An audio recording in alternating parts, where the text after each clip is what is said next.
My child, I know you feel it. That strange in-between, that waiting place where the air feels heavier than it should, where your prayers seem to hit a ceiling and fall back down around you like unanswered questions. The world outside your window remains quiet, going about its ordinary business, but inside you there is a storm that will not name itself. You have tried to sleep it off. You have tried to work through it. You have tried to pretend it is not there, this weight pressing on your chest in the latest hours of the night when the house is dark and the only sound is your own breathing. But I have seen you. I have watched you turn from one side to the other. I have counted your sighs. I have felt your tears before they even reached your eyes. You do not realize how close you are. That is the first thing I need you to hear tonight. Not a command, not a correction, just a truth so simple and so enormous that your mind will struggle to hold it. You are closer than your fear allows you to believe. The distance between where you stand and where you are going is not measured in miles or months. It is measured in surrender. One single inch of trust. One breath where you stop fighting and let yourself be held. I'm not asking you to understand the timeline. I'm asking you to stop counting the days and start noticing the light that is already trying to reach you. Stay a little longer. Don't rush away with trembling hands. What I have for you in this moment is not another lecture. It is not a list of improvements. It is not a spiritual performance review. It is a rescue. And you have been so busy trying to save yourself that you have not noticed my hand already extended, already wrapped around your wrist, already pulling you up from a pit you did not even know you had fallen into. Let me show you something. Do you remember the last time you laughed without thinking? Not the polite laughter, not the laughter you used to convince others that you are fine. I mean the laughter that surprised you, the laughter that came from somewhere deep and forgotten, rising up like a spring you thought had dried up years ago.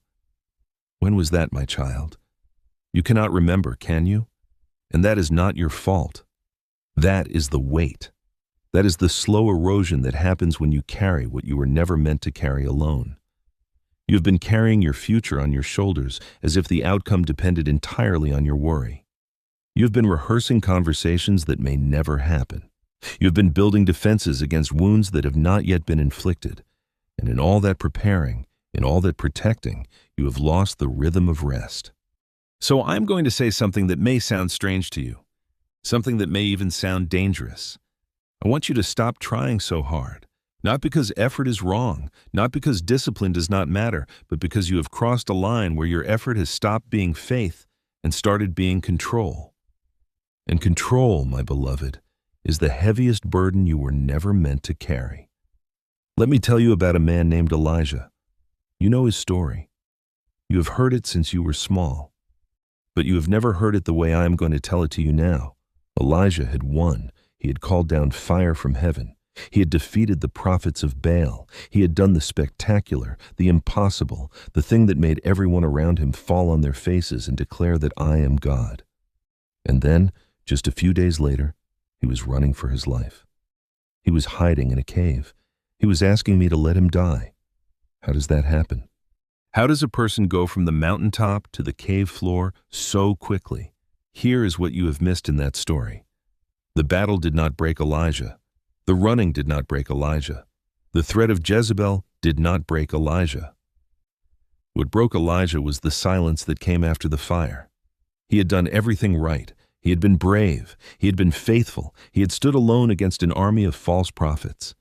And then, when the fireworks were over, when the crowds went home, when the adrenaline drained out of his body like water from a cracked vessel, he found himself completely empty, completely alone, completely convinced that he was the only one left and that even his best had not been enough. Does that sound familiar to you? It should, because you are living in Elijah's cave right now. You are not running from a queen. You are not hiding from an army. You are hiding from something much harder to fight. You are hiding from disappointment. You are hiding from the fear that you have been forgotten. You are hiding from the suspicion that maybe, just maybe, the promises you believed in were only wishful thinking, dressed up in Scripture. And you are exhausted, not the kind of exhaustion that sleep can fix, the kind of exhaustion that comes from hoping when hope feels foolish. the kind of exhaustion that comes from praying when the only answer has been silence. But here is what Elijah did not know in that cave. Here is what you do not know in your cave. I was not in the wind. I was not in the earthquake. I was not in the fire. I was in the whisper, the still small voice, the sound of gentle silence. And in that whisper, I did not give Elijah a new battle plan. I did not give him a strategy for defeating Jezebel. I gave him food. I gave him rest. I gave him sleep. And then I gave him a friend. Do you see it, my child? Do you see what I'm trying to show you? Your breakthrough is not going to come through more striving. It is not going to come through better discipline or tighter control or a more impressive prayer life. Your breakthrough is going to come through rest, through food, through sleep, through friendship, through the ordinary, unspectacular, deeply human things that you have been neglecting because you have been so focused on the supernatural. I'm bringing you light, and the light I am bringing is not a lightning bolt. It is not a burning bush. It is not a parting sea. The light I am bringing is the sunrise after a long night, slow, gentle, almost imperceptible at first, a dim gray on the horizon, then a soft gold, then the full blaze of morning, and by the time you realize the night is over, you will have forgotten that you were ever afraid of the dark. But there is something urgent I need you to understand, something that sounds like a warning, but is actually an invitation. The enemy does not want you to rest. He does not want you to sleep. He does not want you to eat. He does not want you to laugh. He does not want you to sit at a table with a friend and forget just for an hour that you have problems. He wants you isolated. He wants you exhausted. He wants you anxious. Because an exhausted soldier cannot fight. A sleep-deprived mind cannot discern truth from lies. A lonely heart cannot remember that it is loved. You have been fighting an invisible war. You have been battling thoughts that are not your own. You have been wrestling with accusations that come from an enemy who knows your name but does not own your soul. And you have been losing, not because you are weak, but because you have been fighting alone. You have been fighting without rest. You have been fighting without food. You have been fighting without the simple, sustaining grace of a meal shared with someone who loves you. So I'm giving you permission. Permission to stop, permission to sleep, permission to eat, permission to step away from the battle and let me fight for you. This is not surrender. This is strategy. This is the wisdom that David had when he refused Saul's armor. He knew that what looked like weakness was actually strength. He knew that a sling and a stone in the hands of someone who trusted me was more powerful than a sword and a spear in the hands of someone who trusted only himself. You have been putting on armor that does not fit. You have been trying to fight battles I never asked you to fight. You have been carrying weapons that are too heavy for your hands. And you are exhausted because you are fighting in my name but not in my way. Let me tell you about Joseph. You know his story too. The dreams, the pit, the slavery, the false accusation, the prison, the years, so many years. 13 years from the pit to the palace. 13 years of waiting. 13 years of wondering if the dreams were real or if they had been nothing more than youthful arrogance. Joseph did not have a Bible to read. He did not have a church to attend. He did not have a worship song to remind him of my faithfulness. He had a prison cell. He had a false accusation that ruined his reputation. He had the memory of his brothers' faces as they threw him into a hole and sat down to eat their lunch. But here is what Joseph did that you have not done. He stopped trying to escape. He stopped trying to explain. He stopped trying to manipulate his circumstances. He became faithful in the prison. He served the other prisoners. He managed the jail. He did the small, ordinary, unspectacular things that were right in front of him. And while he was being faithful in the prison, I was working on the palace. I was giving dreams to a king. I was preparing a famine. I was arranging a reunion that would save his family and shape a nation. You want to know why your breakthrough is taking so long? Look at what you're doing with the waiting. Are you faithful in the waiting? Are you kind in the waiting? Are you generous in the waiting? Or have you become bitter? Have you become cynical? Have you become so focused on the outcome that you have stopped being present in the process? I am not punishing you with the waiting. I am preparing you. And the preparation is not just about what you will do when you get to the palace. The preparation is about who you will be when you get there. Because a Joseph who had not spent 13 years learning to forgive would have destroyed his brothers when they showed up in Egypt. A Joseph who had not learned to trust me in the prison would have used his power for revenge instead of redemption. The waiting was not wasted. The waiting was the work. And your waiting is not wasted either. I know it feels wasted. I know it feels like the best years of your life are slipping through your fingers while you wait for something that may never come. I know the silence feels like rejection. I know the closed doors feel like a verdict. But you are seeing only the closed doors. You are not seeing the hallways I am building on the other side. You're not seeing the people I am repositioning. You are not seeing the enemy I am disarming. You are not seeing the pride I am pruning from your heart. You are not seeing the dependency I am growing in your soul. Do you remember the man at the pool of Bethesda? He had been sick for 38 years. 38 years. And when Jesus asked him if he wanted to get well, the man did not say yes. He gave an excuse. He said he had no one to put him in the pool when the water was stirred up. 38 years of waiting. 38 years of hoping. 38 years of watching others get their miracle while he stayed stuck. And then Jesus said something that must have sounded absurd. He said, "Get up, take your bed, and walk." The man had to stand up before he could walk. He had to move before he could see the movement. He had to act as if the healing had already happened while every bone in his body was still screaming that nothing had changed. That is where you are. You are at the edge of the pool. You have been here for what feels like 38 years. You have been watching the water stir while others stepped in ahead of you. You have been making excuses. You have been waiting for a sign. You have been waiting for a feeling. You have been waiting for me to do something that you can see and measure and understand.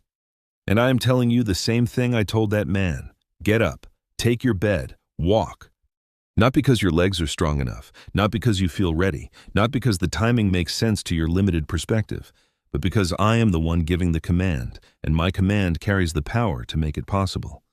When I say get up, the bones strengthen. When I say walk, the muscles remember their purpose. When I say take your bed, the shame of 38 years loses its grip. What have you been waiting for that you need to stand up and walk toward?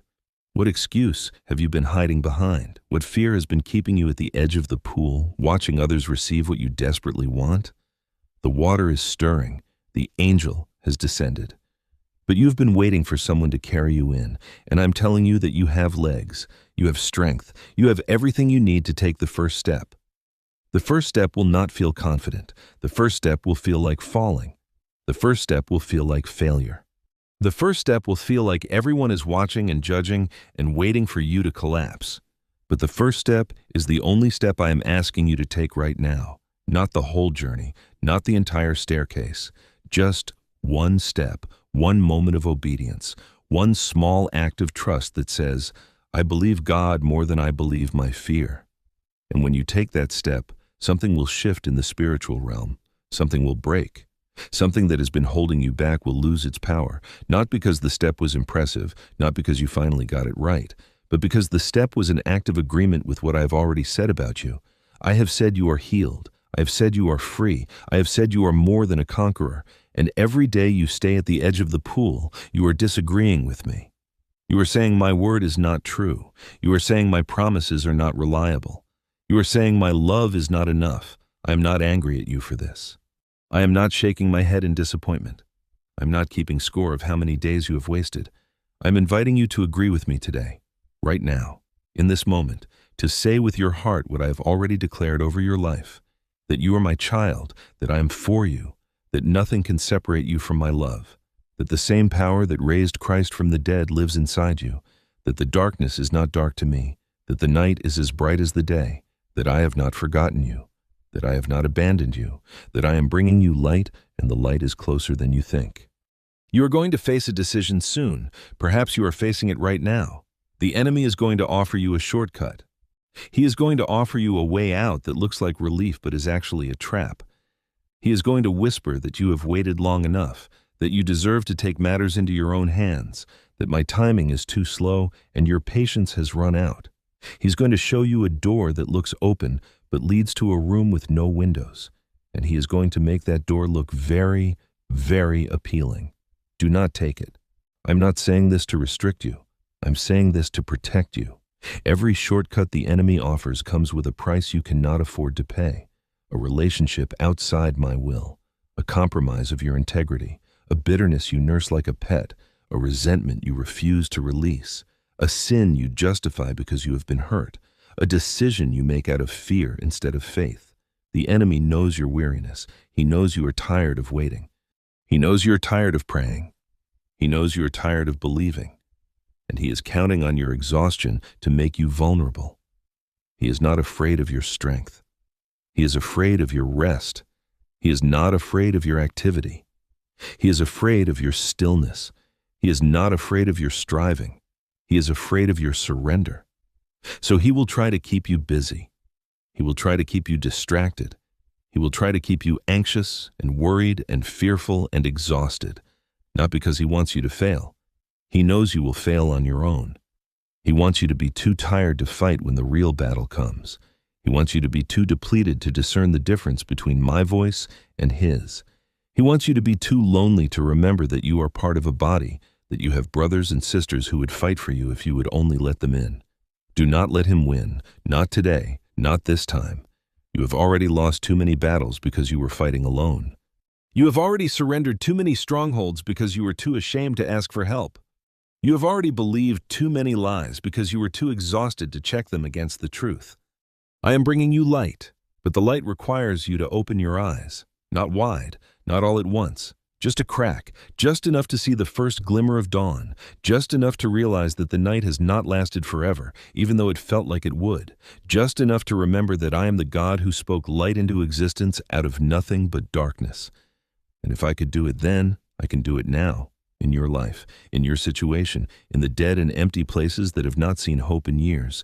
Do you remember Peter, walking on the water? He got out of the boat. That is more than the others did.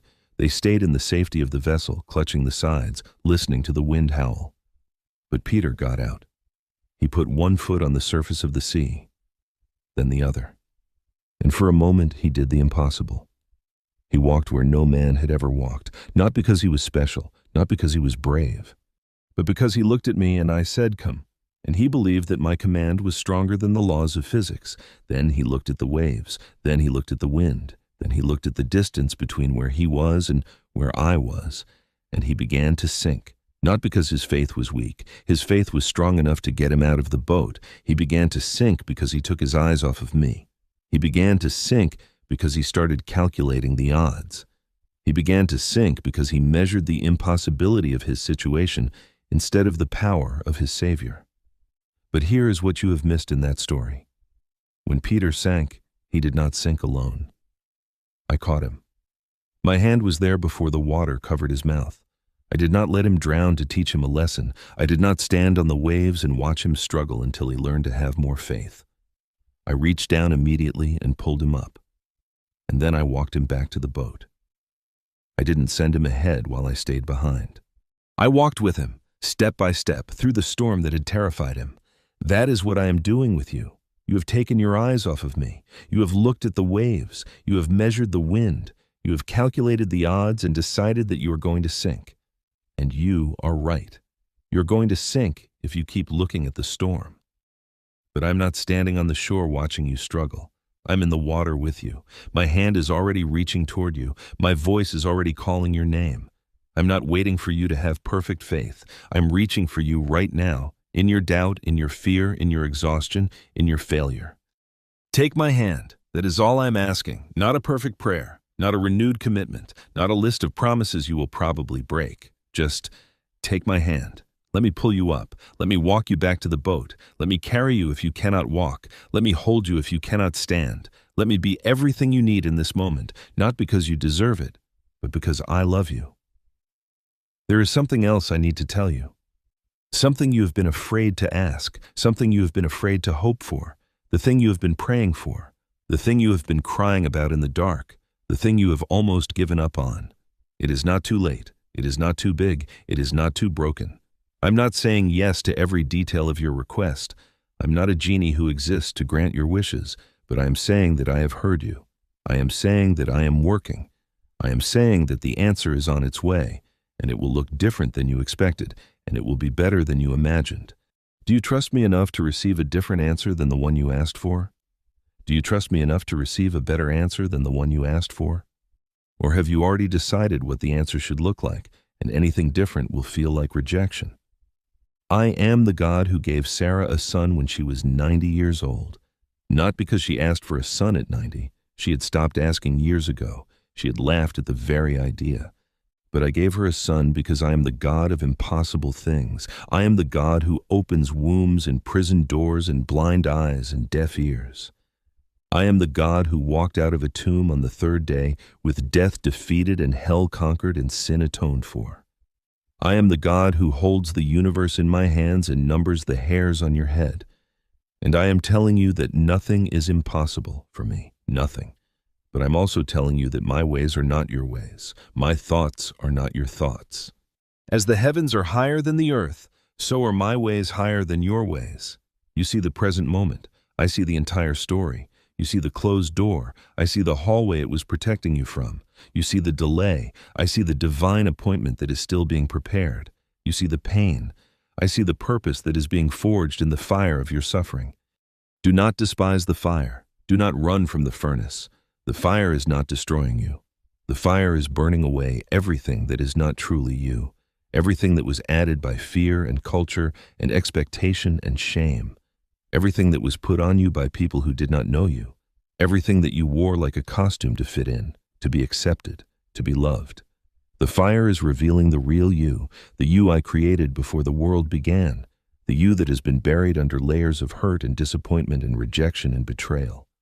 I am bringing you light, and the light is showing you the truth about yourself, not the shameful truth that the enemy whispers, not the condemning truth that religion has taught you, but the glorious truth that you are my beloved child, that I am delighted with you, that I am singing over you, that I am working all things together for your good, that you are fearfully and wonderfully made, that you are the apple of my eye, that nothing can separate you from my love, that you are seated with Christ in heavenly places, that you are a new creation, that the old has passed away and the new has come. You do not believe this about yourself. I know you do not.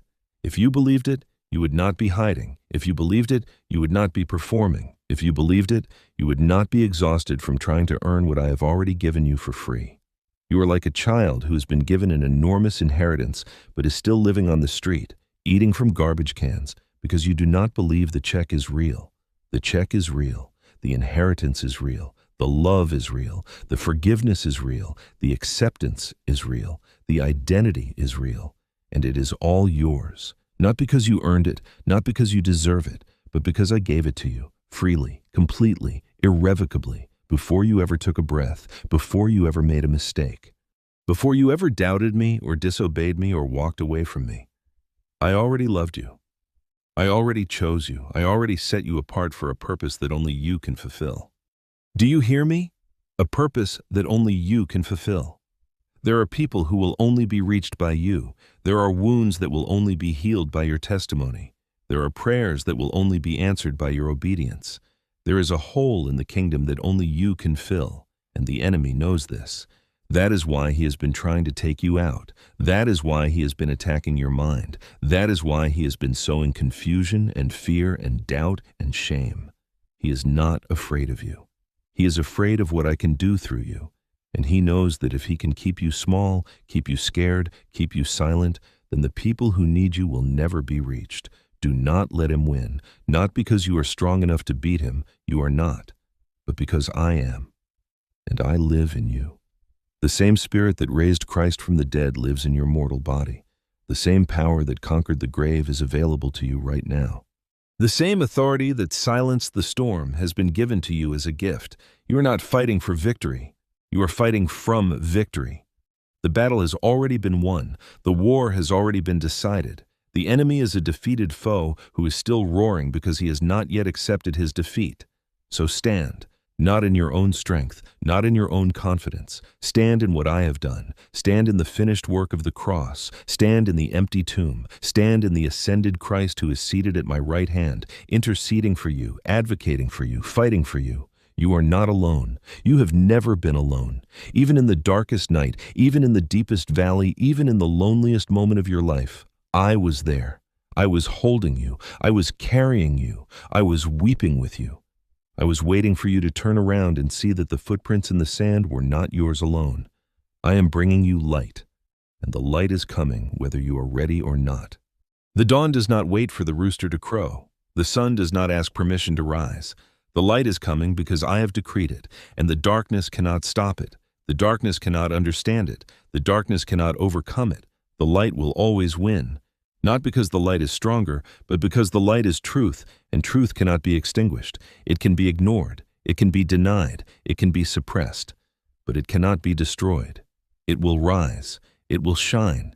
It will expose everything that has been hidden, and it will set you free.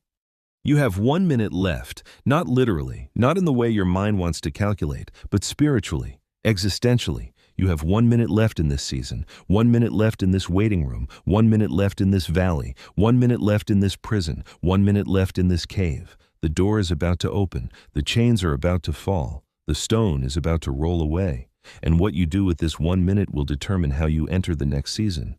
Do not waste it on fear, do not waste it on worry, do not waste it on regret, do not waste it on bitterness, do not waste it on revenge, do not waste it on planning and controlling and manipulating and striving. Spend this 1 minute on your knees. Spend it in gratitude. Spend it in worship. Spend it in surrender. Spend it telling me that you trust me, even when you do not understand. Spend it forgiving the people who have hurt you. Spend it releasing the offenses you have been holding like precious stones. Spend it laying down your plans at my feet and saying, "Not my will, but yours be done." This is the minute that changes everything. Not because the minute is magical, but because your heart is finally soft enough to receive what I have been trying to give you all along. You have been holding up a shield of self-protection. You have been wearing armor that was meant for someone else. You have been hiding behind walls that were supposed to keep the pain out, but only kept the love out too. And in this minute, I'm asking you to lower the shield, to remove the armor, to come out from behind the walls, to let me see you, the real you, the scared you, the tired you, the doubt-filled you, the you that is not impressive but is honest.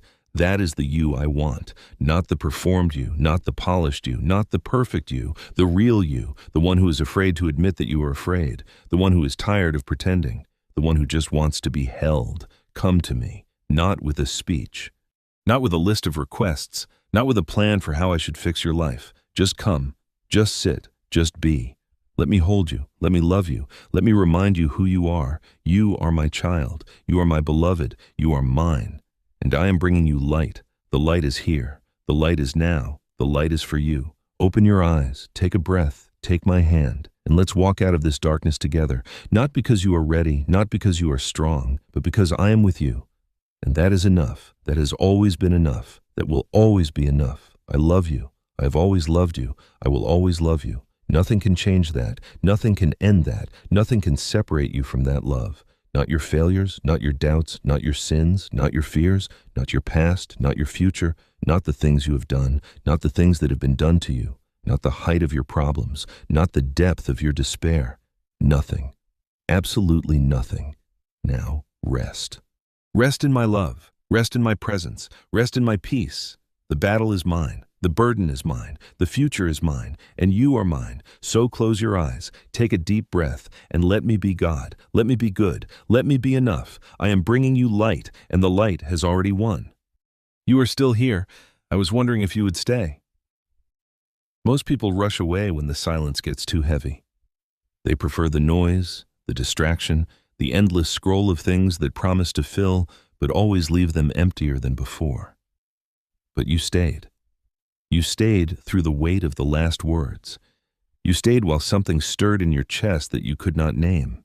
You stayed because somewhere beneath the exhaustion, beneath the doubt, beneath the carefully constructed walls you have built around your heart, you still hope. You still believe that maybe, just maybe, I have something for you that you have not yet received. And you are right. I do. But what I have for you now is not what you are expecting. It is not a map. It is not a timeline. It is not a list of instructions that will finally make everything make sense. What I have for you now is a question. A single question that I need you to sit with, not answer immediately, not perform for me, not give me the right spiritual words that you think I want to hear. Just sit with. Let it echo in the hollow places of your heart. Let it disturb your sleep. Let it interrupt your pretending. Here is the question. What are you still holding that I already asked you to release? You felt it, didn't you? The moment I asked it, Something in your chest tightened. Something in your throat closed up. Your mind immediately went to that thing, that person, that grudge, that dream you cannot let go of, that disappointment you keep rehearsing, that sin you keep confessing and then taking back, that fear you have named so many times that it now has a voice and a face and a room in your house. You have been carrying something that was never meant to be carried, and you have been carrying it for so long that you have forgotten what your hands felt like when they were empty. You have forgotten what it feels like to breathe without that weight pressing down on your ribs. You have forgotten that I never asked you to hold any of it. I asked you to give it to me, and you said you did. You prayed the prayer, you spoke the words, you even felt a moment of relief. But then, before the sun went down, you reached out and took it back. Not because you wanted to, because you did not know how to live without it, because the weight had become familiar, because the burden had become a friend, a terrible friend, a friend that was killing you slowly, but a friend nonetheless. I want to tell you something about the children of Israel. You know their story. The slavery, the plagues, the crossing of the Red Sea, the pillar of fire by night and the cloud by day. They saw things that you have only read about. They witnessed miracles that would make your mind explode. And yet, just a few days after the sea closed over the Egyptian army, they were complaining. They were afraid. They were wishing they were back in Egypt, back in slavery, back in bondage. Because at least in Egypt, they knew what to expect. At least in Egypt, they had 3 meals a day. At least in Egypt, they had the familiar pain instead of the terrifying unknown of freedom. You are just like them. I do not say this to shame you. I say this to wake you up. You have been set free. The Red Sea has parted. The enemy has been drowned. The chains have been broken. But you're still standing on the shore, looking back at the place where you were enslaved, wondering if freedom was really such a good idea. You are still eating the leeks and onions of Egypt in your memory, forgetting that they were served to you with whips and bondage. You have romanticized your prison. You have forgotten how much you cried in that place. You have forgotten how you begged me to get you out. And now that you are out, you are thinking about going back, not physically, not obviously, but spiritually. You are thinking about going back to the old patterns, the old coping mechanisms, the old relationships that drained your soul, the old habits that kept you small, the old agreements with the enemy that said you would never be free. Do not go back. I did not bring you this far to leave you here. I did not part the sea so you could drown in the wilderness. I did not break the chains so you could build a new prison for yourself out of fear and unbelief. You are standing at the edge of something new, something terrifying, something wonderful, but you cannot step into it while you are still holding on to the old thing. Your hands are full of offenses, full of fears, full of plans that you made without asking me, full of expectations that I never promised to fulfill, full of bitterness that you have been watering like a plant, watching it grow, feeding it with your attention, protecting it from anyone who might try to pull it out. That bitterness, you think it is protecting you. You think it is keeping you safe from being hurt again. You think that if you stay angry enough, stay guarded enough, stay distant enough, then no one will ever be able to hurt you like that again. But look at what the bitterness has done to you. Look at how it has changed you. You are not safer. You are harder. You are not stronger. You are more brittle. You are not protected. You are imprisoned. The person who hurt you is probably sleeping peacefully right now, unaware that you are still awake, still rehearsing, still carrying the weight of what they did. And you are the one who is suffering. You are the one who cannot sleep. You are the one who cannot trust. You are the one who flinches at kindness because you are waiting for the next wound. Let me tell you about Joseph again. Not the Joseph in the palace, the Joseph in the prison, the Joseph who had been forgotten by the cupbearer 2 full years. 2 years of waking up in a cell, day after day, waiting for a word that never came. 2 years of knowing that the cupbearer had promised to remember him and had not. 2 years of watching the door, listening for footsteps, hoping for a messenger. 2 years of silence. Do you think Joseph was tempted to become bitter? Do you think he wrestled with resentment? Do you think he lay on his mat at night and rehearsed the injustice of his situation? Of course he did. He was human. He had feelings. He had a pulse. He had the same broken heart that you have, but here is what Joseph did that you have not done. He stopped waiting for the cupbearer to save him. He stopped expecting justice from the hands of men. He stopped demanding that his story make sense before he would trust me again. He surrendered. Not to the prison, not to his circumstances. He surrendered to me. He said, in whatever language they used in that dungeon, God, I do not understand, but I trust you. I do not see the way out, but I trust you. I have been forgotten by everyone who matters, but I trust you. And in that surrender, something shifted, not his circumstances, not immediately, but something shifted in Joseph. He stopped being a victim and started being a steward. He stopped asking when he would get out and started asking what he could do while he was in. He stopped measuring his worth by his freedom and started measuring it by his faithfulness. That is what I'm asking you to do, not to pretend the pain does not exist, not to stuff down your feelings with spiritual platitudes, not to smile and say everything is fine when everything is not fine. I am asking you to surrender, to stop trying to fix what only I can fix, to stop trying to control what only I can control, to stop carrying what only I can carry. Your hands were made for holding mine, not for holding grudges, not for holding fears, not for holding the weight of tomorrow. Your hands were made for reaching toward me in the dark, trusting that I am there even when you cannot see me.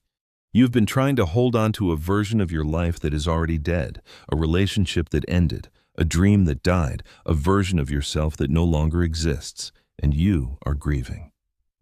I know you are grieving, and grief is not the enemy. Grief is not a lack of faith. Grief is love that has no place to go. Grief is the recognition that something precious has been lost. Even Jesus wept. Even Jesus, the Son of God, the second person of the Trinity, stood at the tomb of Lazarus and wept. He knew he was about to raise him from the dead. He knew the sorrow was temporary. He knew the tears would turn to joy in just a few minutes, and still he wept. So weep. I'm not asking you to stop feeling. I'm asking you to stop pretending. I'm asking you to stop performing. I'm asking you to stop hiding your tears from me as if I cannot see them. I have collected every single one. I have a bottle for your tears. Do you know that? Do you know that I care that much? That I notice every drop? That I have not forgotten a single sleepless night? That I have counted every sigh, every groan, every wordless cry that rose from your chest when you did not even have the strength to form a prayer? You are not forgotten. You are not unseen. You are not unloved. But you are carrying something that is crushing you. And I am standing here with my hands open, asking you to give it to me.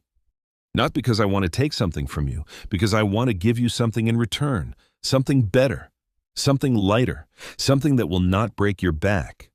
My yoke is easy. My burden is light. You have heard those words so many times that they have lost their meaning. You have heard them in sermons and songs and whispered prayers, but you have not believed them. Because if you believed them, you would not be walking around with shoulders hunched and eyes down and a spirit that is heavier than lead. If you believed them, you would have traded your burden for mine a long time ago. So why have you not traded? Why are you still holding on? Why are you still carrying what I told you to release? I will tell you why. Because you are afraid of what will happen if you let go. You're afraid that if you stop worrying, something terrible will happen. You're afraid that if you stop controlling, everything will fall apart. You are afraid that if you stop carrying the weight, no one else will carry it, and it will crush the people you love. You have made yourself the savior of your own story. You have appointed yourself as the protector, the provider, the fixer, the one who holds everything together.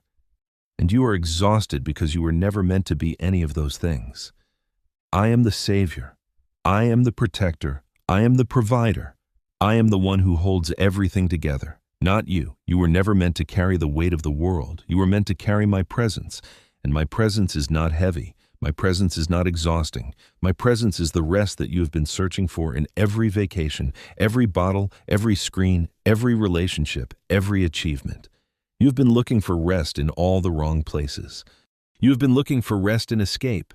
You have been looking for rest in numbness. You have been looking for rest in the approval of others. You have been looking for rest in the illusion of control.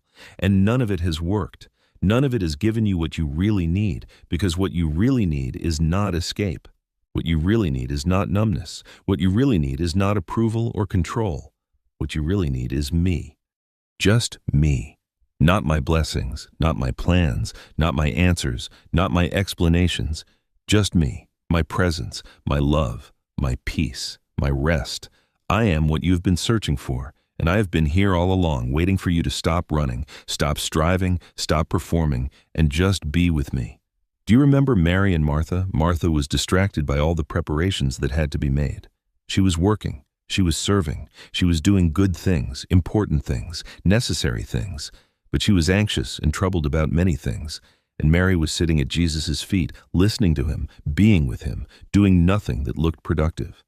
And when Martha complained, Jesus said something that has confused religious people for 2,000 years. He said that Mary had chosen the better part, not the good part, the better part, the sitting part, the being part, the listening part, the part that looked like laziness but was actually the deepest work of all. You've been a Martha for too long.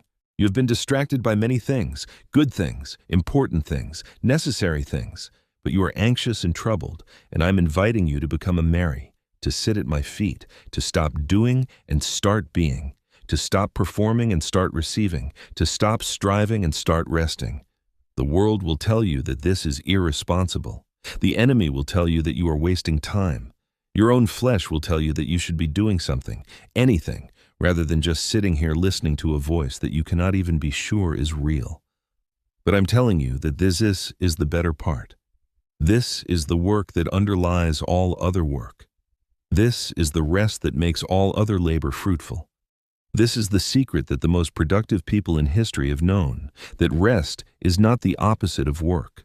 Rest is the foundation of work, that you cannot give what you do not have, that you cannot pour from an empty cup, that you cannot serve from a depleted soul. I am bringing you light, but the light is not a flashlight to help you see the path so you can keep running. The light is a sunrise, inviting you to stop, to be still, to let the warmth wash over your face, to breathe deeply, to remember that you are alive, that you are loved, that you are not alone. You have been running in the dark for so long that your eyes have forgotten how to adjust to the light. The light will hurt at first. It will expose things you have hidden. It will reveal the mess you have been ignoring. It will show you the cracks in the walls you have been pretending are not there. But the light is not your enemy. The light is not here to shame you. The light is here to heal you, and healing requires exposure. The wound cannot be treated if it is hidden. The infection cannot be cleaned if it is covered. The bone cannot be set if it is pretending to be whole. Let the light in. Let it be uncomfortable. Let it be painful. Let it show you what you have been trying so hard to hide. Not from me. I already know. I've always known. Let it show you what you have been hiding from yourself. The anger you do not want to admit. The fear you cannot name. The doubt you are ashamed of. The disappointment you have buried under 100 smaller disappointments. The grief you have never fully mourned. I'm not afraid of your darkness. I'm not surprised by your darkness. I am the God who spoke into the darkness and said, "Let there be light." And light appeared. Not because the darkness cooperated, not because the darkness deserved it, but because I am the God who brings light into impossible places, and I am bringing light into your impossible places right now. But you have to want it. You have to stop protecting your darkness. You have to stop defending your bitterness. You have to stop justifying your fear. You have to stop making excuses for your unbelief. You have to say out loud or in the silence of your heart, I want to see. I want to be free. I want to be whole. I'm tired of hiding. I'm tired of pretending. I'm tired of carrying this weight. God, help me. God, heal me. God, change me. That prayer is enough. That prayer is more than enough. That prayer is the key that unlocks the prison door, not because the words are magic, because the posture of your heart in that prayer is surrender. And surrender is the only place where I can work. I cannot work in your self-sufficiency. I cannot work in your control. I cannot work in your performance. I can only work in your surrender. When you say, I cannot, but you can. When you say, I do not understand, but I trust you. When you say, I am afraid, but I will follow you anyway. That is the prayer that moves my heart. That is the prayer that opens the heavens. That is the prayer that releases the light. Let me tell you about Gideon. He was hiding from the Midianites who had been oppressing Israel for 7 years. He was threshing wheat in a winepress, which is like trying to bake a cake in a washing machine. He was hiding. He was afraid. He was convinced that he was the least person in the least family in the least tribe in Israel. He was not a mighty warrior. He was a farmer, a scared farmer, hiding in a hole, trying to save a little bit of wheat for his family. And I showed up. Not in a burning bush, not in a pillar of fire, not in a dramatic display of power. I showed up as a visitor, a stranger, someone who sat down under the oak tree and started a conversation. And the first thing I said to him was not a rebuke. It was not a correction. It was not a list of everything he was doing wrong. The first thing I said was, "The Lord is with you, mighty warrior." Do you see that? I called him a mighty warrior while he was hiding in a hole. I called him what he was becoming, not what he was in that moment. I spoke his identity into existence before he had done anything to deserve it. And that word, that one word of identity, gave him the courage to step out of the winepress and into his destiny. That is what I am doing with you right now. I am calling you what you are becoming. I am speaking your identity into existence. You are not your fear. You are not your failure. You are not your past. You are not your circumstances. You are my child. You are my beloved. You are a mighty warrior. You are more than a conqueror. You are the light of the world. You are a city on a hill that cannot be hidden. You are the salt of the earth. You are my masterpiece. You are my workmanship. You are created for good works that I prepared in advance for you to do. Do you believe me? Do you believe that I am telling you the truth about yourself? Or do you believe the voices that have been whispering lies into your ear for years? The voices that say you are not enough, that you are too much, that you are a disappointment, that you are a failure, that you will never change, that you will never be free, that you are stuck, that you are broken, that you are unlovable. Those voices are not from me. Those voices are from the enemy, the accuser, the father of lies, the one who comes only to steal and kill and destroy. He is the one telling you that you cannot change. He is the one telling you that you are too far gone. He is the one telling you that your mistakes have disqualified you. He is the one telling you that you might as well give up, because he knows that if you give up, you will never become who I created you to be. He knows that if you stop fighting, you will never fulfill your purpose. He knows that if you believe his lies, you will never walk in the freedom that I purchased for you with my own blood. Do not believe him. Not today. Not anymore. You have believed him for too long. You have agreed with him for too long. You have given him room in your mind for too long. It is time to evict him. It is time to take back the territory you have surrendered. It is time to say, out loud with your voice, that is not true. I am not what the enemy says I am. I am what God says I am. And what do I say about you? I say that you are forgiven, not just a little bit, completely, eternally, irrevocably. I say that you are loved, not because you deserve it, because I choose to love you. I say that you are chosen, not because you earned it, because I set my affection on you before the foundation of the world. I say that you are accepted, not because you performed, because I accepted you in my beloved Son. I say that you are free, not because you broke your own chains, because the Son set you free, and whom the Son sets free is free indeed. Do you hear the difference? The enemy's voice is always accusing, always condemning, always pointing out your flaws and failures and shortcomings. My voice is always inviting, always calling, always reminding you of who you really are beneath all the scars and all the shame and all the mistakes. You have been listening to the wrong voice. You have been tuning into the frequency of the accuser, and it has made you heavy. It has made you tired. It has made you want to give up. But you can change the frequency. You can tune your ear to a different voice, my voice, the voice that speaks peace to your storm, the voice that calms your fears, the voice that calls you by name and says, do not be afraid, I am with you. I am with you. Right now, in this moment, as you read these words, as your eyes move across the screen, as your heart beats in your chest. I am here. I have never left. I will never leave. I am closer than the air you breathe.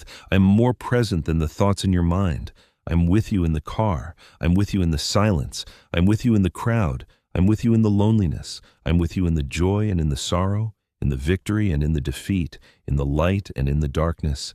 Nothing can separate you from me. Not height, not depth, not angels, not demons, not the present, not the future, not life, not death. Nothing in all creation can separate you from my love. Nothing you have done, nothing that has been done to you, nothing you are afraid of, nothing you are ashamed of, nothing.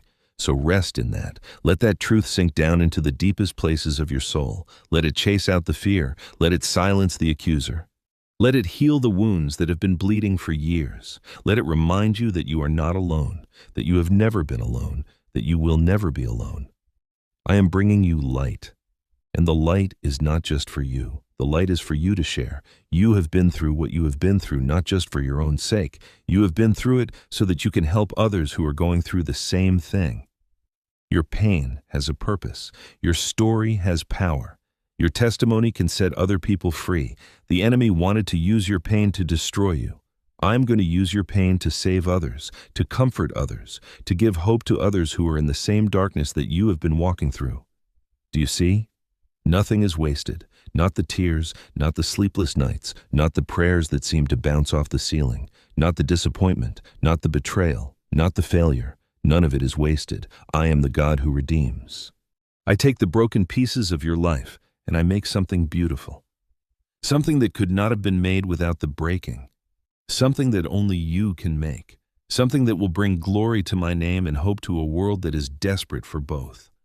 You are not a mistake. Your life is not an accident. The things that have happened to you are not random. I have allowed every single one of them.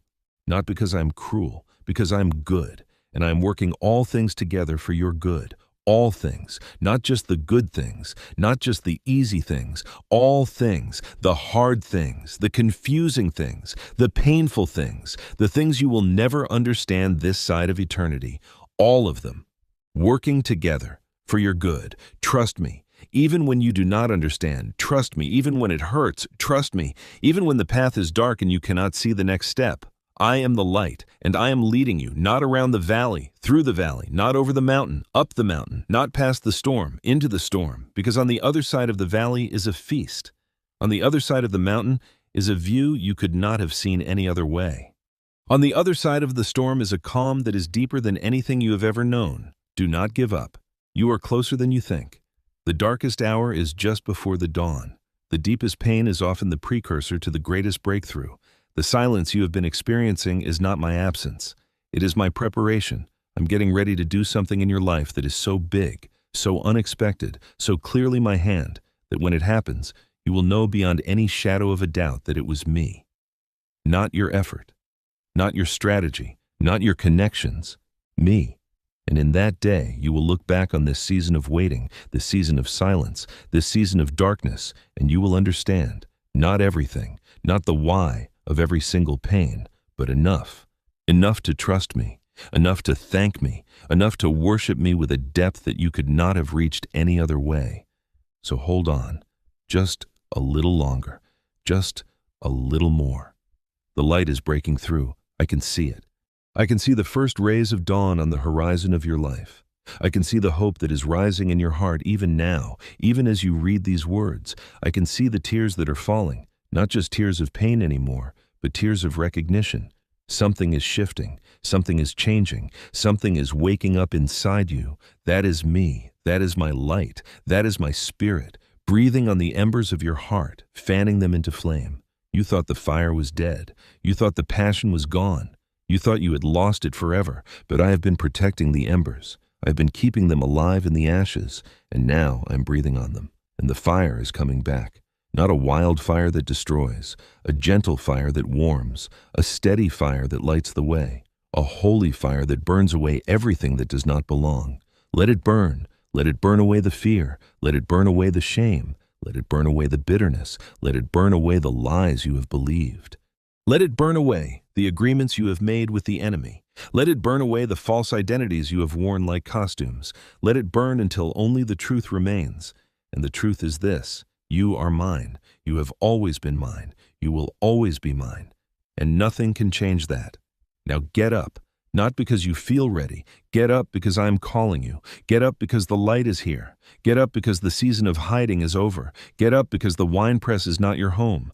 Get up because you are a mighty warrior, even if you do not feel like one. Get up because the battle is mine, but the victory is yours. Get up because I am with you. Get up because I am for you. Get up because nothing can stand against you when you are standing with me. Get up, my child. The light has come, and the darkness is over.